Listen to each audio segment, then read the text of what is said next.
Première vague, avec notre conseil d'administration et en accord avec les instructions du gouvernement, nous avons commencé la couverture de personnes indigentes, donc des personnes qui sont dans l'incapacité, dans l'impossibilité de payer une quelconque cotisation pour la prise en charge de leurs dépenses de santé. Pour la première vague, nous avons ciblé 4 régions. La région du Nord, où nous sommes aujourd'hui, les régions de la boucle du Mouhoun, des Hauts-Bassins et du Centre. Pour les 3 autres régions que le Nord, les opérations ont commencé depuis maintenant 2 ans. Donc dans la région du Nord, nous sommes là aujourd'hui pour lancer l'opération. Nous avons déjà pu enrôler 1500 personnes. À ce jour, nous avons distribué un peu plus d'1 millier de cartes. Et ça, c'est pour la première vague d'enrôlement. Et les bénéficiaires auront accès aux prestations de santé à partir du 1er septembre. Donc nous avons déjà signé des conventions avec les 20 CSPS de la région.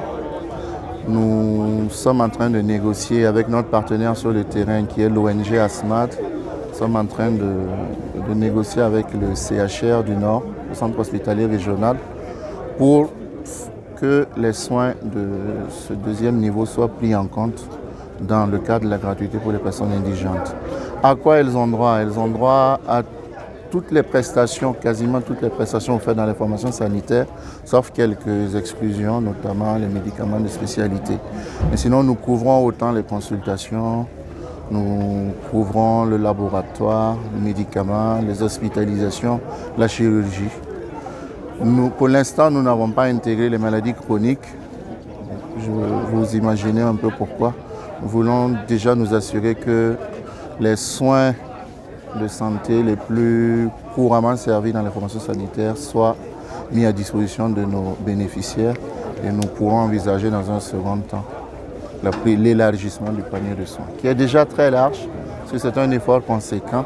La prise en charge est financée exclusivement par l'État.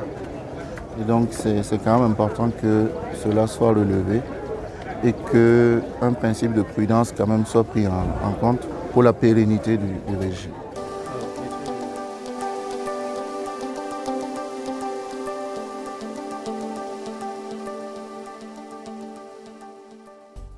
Il n'y a pas de difficulté, puisque nos bénéficiaires sont dans des mutuelles de santé. Il suffit juste de se référer à la mutuelle de santé et puis la carte sera reprise purement et simplement à 0 frais. La carte n'a pas de durée de validité, mais en réalité, la vraie question, ce n'est pas de savoir s'il y a une durée de validité.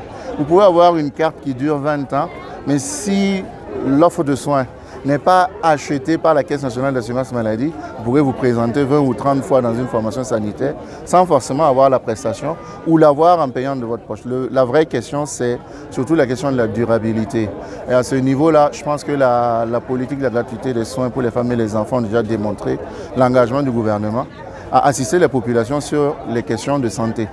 Parce que c'est un nid auquel il faut forcément veiller, puisque un pays qui veut se développer ne doit pas utiliser la majorité de ses ressources pour se soigner, alors qu'on sait que les dépenses catastrophiques de santé sont un des premiers facteurs de basculement dans l'extrême pauvreté dans notre pays. Donc les efforts doivent être faits autant du côté de l'État que du côté des Burkinabés pour que ce régime d'assurance maladie soit périn.